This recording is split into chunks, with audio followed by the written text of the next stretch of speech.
Hello and welcome to CBU's free online course in positive psychology. I'm instructor Peter McIntyre, and this is an introductory lecture. In case you're not from the area, this is where we live. It's on the east coast of Canada. We live right about there. So wherever you're from, welcome to the course. We're happy that you're here. This is a brief introduction to positive psychology. Christopher Peterson defined it as the scientific study of what goes right in life. So it's all about putting effort into studying, scientifically, what it is that makes people healthy and happy. Psychology is well known for studying mental illness, for studying stress, personality disorders, and so on. What if we put the same amount of effort into studying happiness, character strength, and similar concepts? That's what positive psychology is meant to do. It's founded on three core principles, founding pillars, that we're going to study positive experiences such as positive emotions. We're going to study positive character traits, the values that people have. And we're going to look at how to set up positive institutions, set up schools, families, even government for individual flourishing.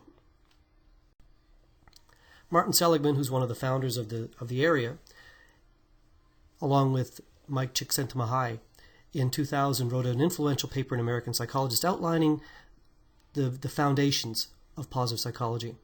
And they said psychology is not just a branch of medicine concerned with illness or health. It is much larger.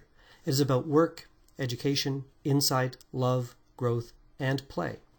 And in this quest for what's best, positive psychology does not rely on wishful thinking, faith, self-deception, fads, or hand-waving.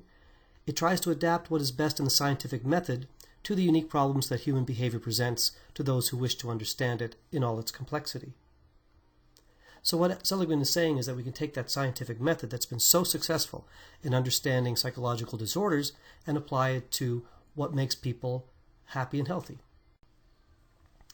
Christopher Peterson went on to say positive psychology is not a spectator sport.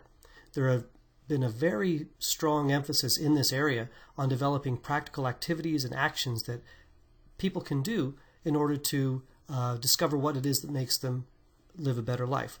There's a very nice website called the Greater Good in Action website. Its link is there on the screen. And it shows about 50 interventions that have been tested and shown to be effective. For example, writing down 3 good things at the end of every day can help you look for those good things on a day-to-day basis. Reliving and remembering past experiences, savoring past experiences, is another way to increase happiness. It's been shown empirically to have that effect. And finally, one of the most effective ways of increasing one's day-to-day happiness is expressing gratitude more often, especially for those that you've never properly thanked. We're going to talk about all 3 of these activities later on in the course. Now, positive psychology has always had its critics. It was only founded around the year 2000, but still, it's generated its fair share of criticism, and some of them have been a little bit unfair. Some of the critics have misrepresented what psychology is all about, and we're going to talk about those critics as well. So what is psychology? What positive psychology, and what is it not? When you're worried, your face will frown, and that will bring everybody down. So don't worry, be happy. Don't worry, be happy. Do you remember that song? That was a Grammy Award-winning song by Bobby McFerrin, and it's a fantastic song. It is absolutely terrible advice. Don't worry, be happy. It's about as effective as telling someone with a broken leg, oh, don't worry, just walk around. It's just not going to work. So psychology, positive psychology, is not about putting a happy face on something terrible. It's all about finding the goodness that's within our everyday lives. So if we're looking at a model for how positive psychology is meant to work, we take those founding pillars, positive emotions, positive character traits, and positive institutions, and we build upon those a system of empirical research that guides us to the positive behaviors that will increase individual flourishing.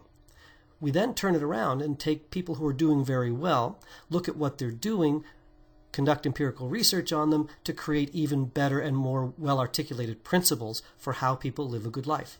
And that's what positive psychology is all about. So thank you for joining us, and we hope you enjoy the course.